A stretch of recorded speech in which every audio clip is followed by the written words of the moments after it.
Taib hadis berikutnya, hadis yang panjang. Wa an Abi Ishaq Sa'ad bin Abi Waqqas Malik bin Uhaib bin Abdi Manaf Ibnu Zuhrah bin Kilab bin Murrah bin Ka'ab bin Lu'ay al-Qurashi Az-Zuhri. Dari Abu Ishaq, yaitu sahabat Sa'ad bin Abi Waqqas radhiyallahu ta'ala anhu, yang namanya adalah bapaknya namanya Malik, ya. Abu Waqqas namanya Malik bin Uhaib bin Abdi Manaf bin Zuhrah bin Kilab.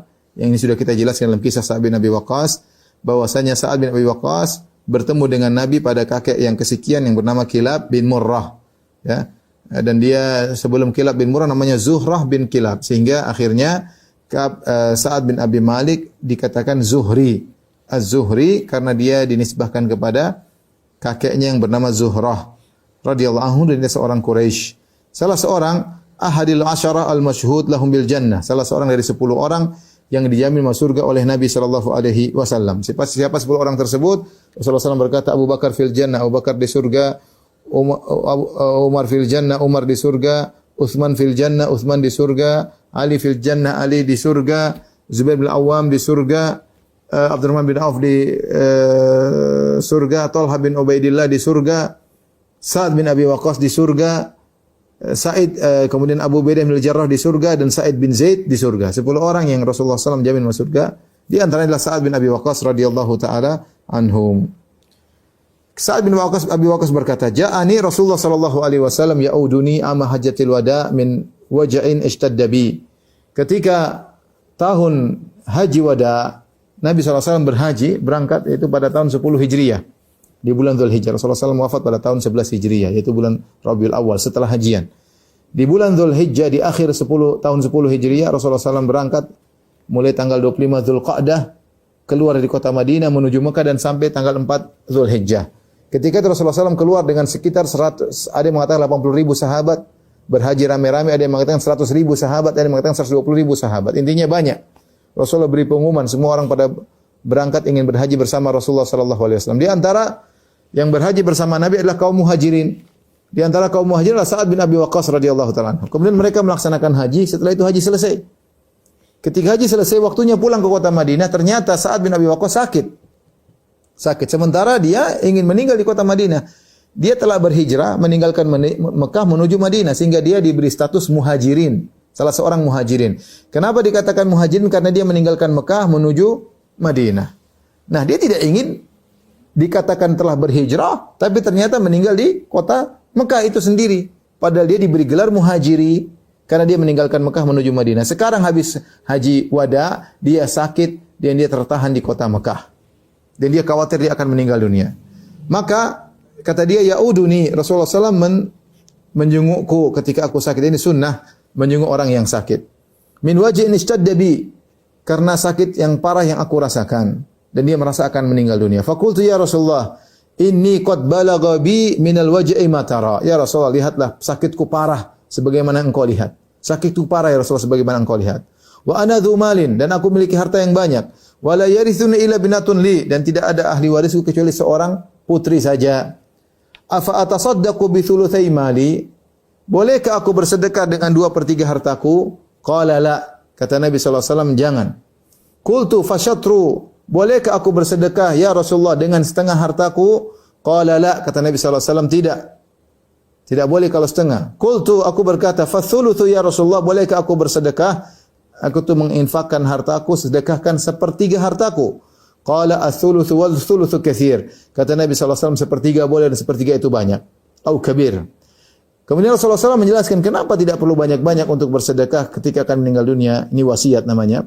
Innaka in antadhara warathataka aghniya khairan min antadharahum alatan yatakaffafuna an-nas. Kenapa wahai Sa'ad bin Abi Waqqas? Karena kalau engkau meninggal dan engkau meninggalkan ahli warismu dalam kondisi berkecukupan, itu lebih baik daripada engkau meninggalkan mereka dalam kondisi miskin, minta-minta kepada manusia. Wa innaka lan tunfiqu nafaqatan tabtaghi bi wajhi Allah illa ujirta alaih. Dan tidaklah kau menginfakkan satu infak apapun yang kau berharap wajah Allah kecuali kau dapat pahala. Hatta mata ja'alu fi imratik, sampai suapan yang kau suapkan ke mulut istrimu. Qala Sa'ad bin Waqqas berkata, "Faqultu ya Rasulullah, ukhallafu ba'da ashabi." Ya Rasulullah, aku ketinggalan di Mekah sementara sahabat-sahabatku balik ke kota Madinah. Aku ini sudah berhijrah tinggal di kota Mekah.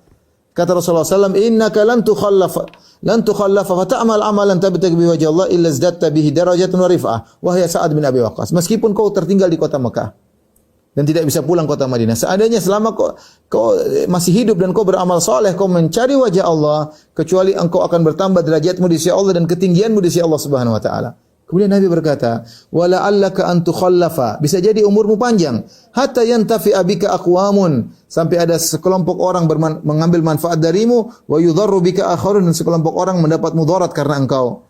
Allahumma amdi li ashabi hijratahum. Ya Allah, teruskanlah hijrah para sahabatku. Wala taruddahum ala aqabim, jangan mundurkan mereka kembali. Lakinnal ba'isu Sa'ad bin Khawlah, tapi yang menyedihkanlah Sa'ad bin Khawlah, dia meninggal di kota Mekah. Ya Rasulullah SAW sedih yarsilahu Rasulullah SAW an mata bi Makkah, ketika dia meninggal di Makkah. Ini hadis yang panjang bercerita tentang Sa'ad bin Abi Waqqas. Ini sudah kita ceritakan 2 seri berturut-turut tentang Sa'ad bin Waqqas, tapi saya singkatin aja. Sa'ad bin Waqqas radhiyallahu taala anhu ketika di haji wada, ya, ketika di haji wada dia merasa akan meninggal dunia. Haji wada di tahun 10 Hijriyah. Dan ketika itu Sa'ad bin Waqqas umurnya sekitar 40 tahun, ya. Sekitar 30 tahun, ya. Umurnya 30 tahun, ya, karena dia masuk Islam umur 17 tahun, kemudian ketika berhijrah umur 30 tahun, kemudian ketika haji wada umurnya 40 tahun. Dan dia sakit dan dia merasakan meninggal dunia, dan dia ingin bersedekah 2/3 hartanya karena dia tahu ahli warisnya cuma seorang wanita. Maka Rasulullah SAW ingatkan. Kata Rasulullah, tidak usah banyak-banyak, tidak usah 2/3. Rasulullah, bagaimana kalau setengah? Kata Rasulullah SAW, jangan juga setengah. Bagaimana kalau 1/3? Kata Rasulullah, 1/3 boleh, tapi sudah banyak. Ini jangan dipahami bahwasanya afdal wasiat 1/3, tidak. Yang paling bagus kurang daripada itu. Ini karena permintaan saat aja. Bagaimana kalau saya bersedekah bersedekah 1/3 hartaku, berwasiat? Kata Nabi, 1/3 itu banyak. Setelah itu Rasulullah jelaskan kenapa tidak perlu wasiat banyak-banyak. Karena kau akan meninggalkan anak-anakmu, ahli warismu di kemudian hari. Dan subhanallah, ini mukjizat Nabi mengatakan kau meninggalkan ahli warismu. Padahal ahli warisnya itu ketika cuma satu. Tapi Rasulullah mengatakan warasataka dengan lafal plural, jamak. Kau akan meninggalkan ahli-ahli warismu, menunjukkan dia akan memiliki anak yang banyak, ahli waris yang banyak. Engkau meninggalkan ahli-ahli warismu dalam kondisi berkecukupan lebih baik daripada engkau meninggalkan mereka dalam kondisi minta-minta kepada orang lain. Ini dalil, ikhwan. Jika seorang semasa hidup dia bekerja keras, dia siapkan rumah buat anaknya, dia siapkan pekerjaan buat anak-anaknya, dan dia niatkan karena Allah agar anak-anaknya tidak miskin ketika dia meninggal, agar anak-anaknya tidak minta-minta kepada orang lain, dia ajari cara berdagang, maka dia dapat pahala. Bukan berarti ketika dia meninggal pahala dia putus. Tapi syaratnya niat kepada Allah Subhanahu wa taala. Lain halnya kalau orang cari nafkah tidak mikir anak, tahu-tahu dia meninggal dunia, bukan karena Allah Subhanahu wa taala, maka tersebut berpindah kepada anaknya, dan dia Allah alam dapat pahala atau tidak. Ya, anak-anaknya. Tapi beda ketika dia masih hidup dan dia niatkan karena Allah, mencari nafkah buat anak-anaknya, dia siapkan rumah buat anak-anaknya, dia siapkan pekerjaan buat anak-anaknya, kemudian dia meninggal. Ketika dia meninggal, benar harta tersebut berpindah kepada anak-anaknya. Tetapi perpindahan harta dari harta milik dia diwariskan kepadanya, dia dapat pahala. Karena ketika dia hidup dia kumpulkan harta tersebut karena Allah Subhanahu wa taala untuk menolong anak-anaknya. Kenapa kita mengatakan ini? Karena Rasulullah mengatakan, "Innaka antadhara warasataka agniya." Kau meninggalkan anak-anakmu, ahli warismu dalam kondisi berkecukupan, khairun, lebih baik min antadharahum alatan, daripada kau meninggalkan mereka, kau meninggal dunia mereka dalam kondisi miskin, minta-minta kepada orang lain. Maka saya ingatkan kepada ikhwan dan akhwat, ketika kita masih hidup sekarang kita bekerja untuk anak-anak, niat agar memberi kecukupan kepada mereka. Tapi syaratnya, wa innaka lan tunfiqu nafaqatan tabtaghi wajha Allah. Kau beri infak dengan mengharap wajah Allah, harus ikhlas. Infak apapun yang kau berikan, kalau kau ikhlas dapat pahala. Hatta ma tajal fi murad, sampai suapan yang kau berikan kepada mulut istrimu. Ini sering saya sampaikan. Seorang ketika menyuap istrinya, dia sedang benar-benar dalam kemesraan. Bahkan saya katakan ini tidak terjadi mungkin kepada sebagian kita kecuali di awal pernikahan. Seorang suami ini suapin istrinya, istri suapin suaminya, es krim dia suapin kepada istrinya, istrinya suapin es krim pada suami. Itu cuma romantika zaman dahulu. Zaman sekarang mungkin sudah tidak dilakukan lagi karena sudah tua, ya, sudah pakai untuk melakukan romantis-romantis padahal tetap dianjurkan. Artinya, ketika seorang suami sedang menyiapkan makanan kepada istri lagi mesra-mesranya, tetapi kalau dia niatkan karena Allah Subhanahu wa taala, maka dapat pahala. Ini kaidah semua perkara duniawi. Kalau diniatkan karena Allah dapat pahala. Sampai Nabi mengatakan wa fi buti ahadikum shadaqah. Engkau menggauli istrimu sedekah. Ya. Engkau menggauli istrimu sedekah. Namun niat harus karena Allah Subhanahu wa taala. Kemudian Sa'ad bin Waqqas berkata, "Wahai Rasulullah, bagaimana aku tinggal sementara sahabat-sahabatku pulang ke kota Madinah?" Kata Rasulullah SAW, "Kalaupun kau tertinggal di kota Mekah, kau beramal soleh dengan berharap wajah Allah, tabtaghi biha wajh Allah, kau berharap amal solehmu dengan mengharap wajah Allah, illas datta bihi daraja wa rifah, kecuali akan bertambah derajatmu dan ketinggianmu, dan bisa jadi hidupmu panjang wahai Sa'ad." Dan ini di antara mukjizat Nabi dan terjadi benar. Ternyata Sa'ad bin Waqqas ketika umur 40 tahun khawatir akan meninggal dunia, ternyata Allah panjangkan umurnya dan dia baru wafat tahun 55 Hijriyah, yaitu 45 tahun kemudian, dan dia wafat dalam usia 85 tahun. Ternyata masih dipanjangkan umurnya 45 tahun lagi setelah itu yang dia menyangka dia akan meninggal dunia. Dan ternyata dia punya anak lagi 35 orang sehingga anaknya totalnya 36 orang, Sa'ad bin Abi Waqqas.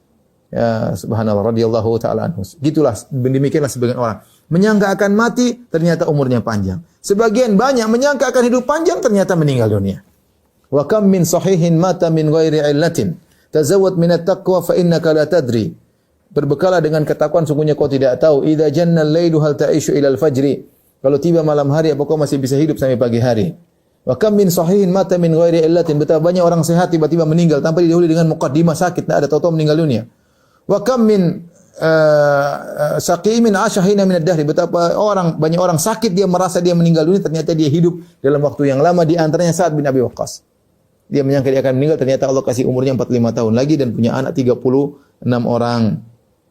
Kemudian kata Nabi sallallahu alaihi wasallam, kau akan diperpanjang umurmu, bisa jadi umurmu panjang maka banyak orang mengambil manfaat darimu, yaitu dalam perang Al-Qadisiyah, Sa'ad bin Abi Waqqas menaklukkan Persia. Dan sebagian orang mendapatkan kemudaratan denganmu, itu orang Persia yang mendapat kemudaratan karena peperangan Al-Qadisiyah yang dipimpin oleh Sa'ad bin Abi Waqqas. Ya. Inilah pembahasan tentang hadis ini. Intinya, ikhwan dan akhwat yang dirahmati Allah Subhanahu wa taala, ada kaidah yang penting dalam hadis ini bahwasanya perkara-perkara duniawi bisa berubah menjadi perkara agama jika diniatkan karena Allah Subhanahu wa taala. Dalam hadis yang lain kata Rasulullah SAW, "Idza anfaqa rajulu ala ahlihi wa huwa yahtasibuha." Jika seorang berinfak kepada istrinya dan dia dalam kondisi ihtisab, yaitu berharap wajah Allah, maka dia akan dapat pahala. Dan ini nasihat bagi kawan-kawan yang memiliki pekerjaan, ya, agar ketika mereka keluar rumah niatkan karena Allah Subhanahu wa taala. Mudah. Kita sekarang keluar kerja ke kantor, apakah jadi dokter, apakah jadi pedagang atau jadi PNS, ya, atau tenaga kesehatan, atau jadi tukang, atau jadi apapun, konsultan, ketika kita keluar niatkan karena Allah. Kita niatkan bagaimana? Ya Allah, saya cari nafkah untuk anak-anakku. Karena perintahmu. Ya Allah, saya cari nafkah, sebagiannya akan saya sedekahkan di jalanmu. Akan saya infakkan bagi anak yatim, akan saya infakkan untuk dakwah. Ya Allah, saya mencari nafkah, ya, agar saya menyenangkan kedua orang tuaku, saya ingin beri hadiah buat mereka. Jadi sambung. Karena Engkau yang merintahkan itu semua. Kau yang merintahkan silaturahmi. Ya Allah, saya cari nafkah agar saya bisa berikan kepada kakak dan adikku.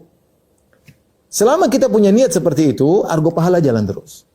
Karena kita mencari wajah Allah Subhanahu wa taala. Dengan kita selalu berniat begitu, dunia tidak masuk dalam hati kita. Lain halnya ketika niat ini hilang dari hati kita, benar-benar orientasi kita dunia. Beda tatkala kita niatkan saya untuk orang tua, untuk kakak, untuk adik, untuk tetangga, untuk dakwah, untuk macam-macam. Untuk fakir miskin, ya. Untuk haji, untuk umrah. Pahala harta tersebut, sehingga niat selalu orientasinya akhirat, dan ketika itu pahala terus mengalir, ya, pahala terus mengalir. Jadi hadirkan niat tersebut, karena niat yang baik bisa merubah perkara duniawi menjadi perkara ukhrawi. Ini sangat penting dalam kehidupan kita sehari-hari, ya, dalam kehidupan kita sehari-hari. Tidak mengapa Anda memiliki harta yang banyak, yang penting niatnya karena Allah Subhanahu wa taala. Di sini sampaikan, misalnya seorang punya rumah luas, dan di antara kebahagiaan adalah baitun wasi, arba'un minas sa'adah. Kata Nabi, 4 perkara di antara kebahagiaan yang merupakan sumber kebahagiaan. Di antaranya baitun wasi, markabun hani. Di antaranya rumah yang luas, kendaraan yang nyaman. Seorang berniat, dia punya harta, dia bikin rumah yang luas. Buat apa? Tempat silaturahmi. Ada rapat, orang datang rapat di rumahnya. Ada tamu, bisa dia terima tamu tersebut, ya. ada silaturahmi, kerabat-kerabatnya kumpul. Mungkin dia punya kolam renang, orang bisa anak ponakan-ponakannya bisa berenang di situ. Niatkan karena Allah. Sehingga rumah besar tersebut bukan masuk di hatinya sebagai dunia murni, orientasi bukan itu, tapi orientasi karena akhirat. Tinggal dia atur hatinya. Tinggal dia atur hatinya sehingga dunia tidak merasuk dalam hatinya. Ya, tidak merasuk dalam hatinya, ya. Jadi niatkan perkara dunia untuk akhirat, maka menjadi berkah dan berpahala di sisi Allah Subhanahu wa taala. Dan ini menunjukkan akan pentingnya niat.